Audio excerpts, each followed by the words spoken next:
Researchers in the industry and education are concerned with what they're going to do now that the Chalk River nuclear research reactor has been shut down.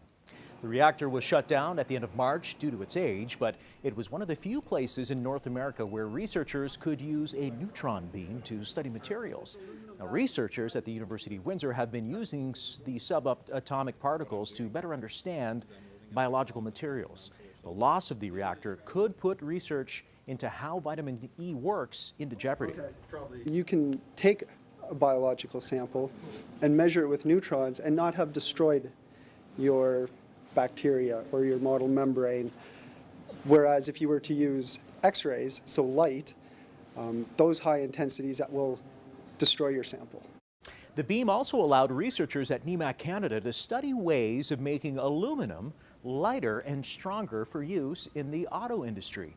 The metallurgical and heat treatment specialist at Nemak was part of the delegation that went to Ottawa recently to convince the government to replace that reactor.